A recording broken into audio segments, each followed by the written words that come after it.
and I got indicted. That's amazing. You know, I was not. It never occurred to me that there was a Gulenist connection between the Russia Gate and the indictment of Flynn and so on. But it makes total sense because they spend a lot of money on it. Because one of the reasons that you found General Flynn to be an attractive partner was because he sees U.S.-Turkish relations, I mean, pretty much as I would, right? That Turkey's a very important ally of the United States. There's some distance that's grown between us. We have to work to bring us back together. And you knew him to have those views, right? General Flynn actually did not like this movement.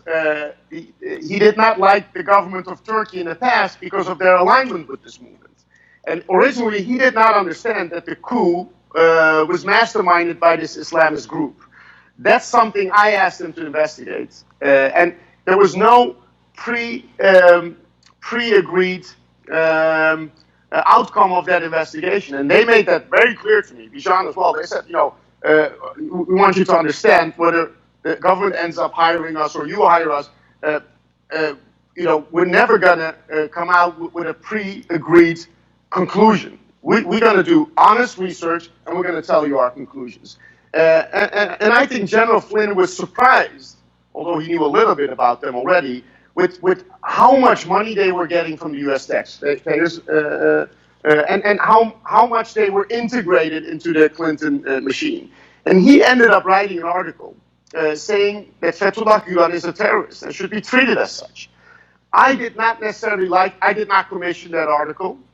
I did not like the full content of that article either, because he compared the Gulenists with another organization that I felt would resonate negatively in Turkey.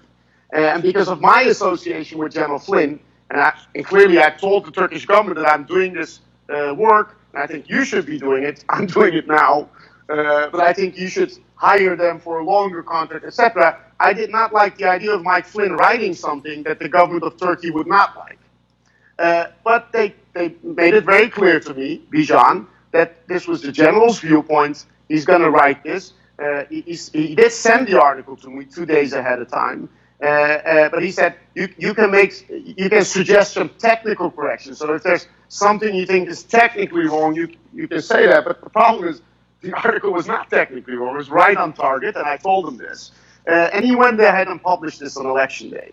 So of course the Gulenists, they must have had a very rough day on election day because they bet on the wrong horse. They spent a lot of money on the Hillary campaign.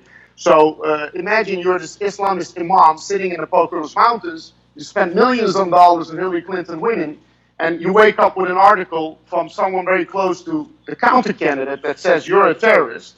Of course, you know that you are a terrorist. and you see throughout the day that actually Trump wins the election. So they went crazy.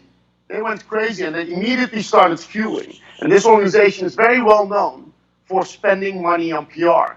And the problem is, because they have all these American institutions helping them, and what I mean is 301Cs, you know, supposedly nonprofits, foundations. So they have all these fronts in the United States. They have no obligation to register.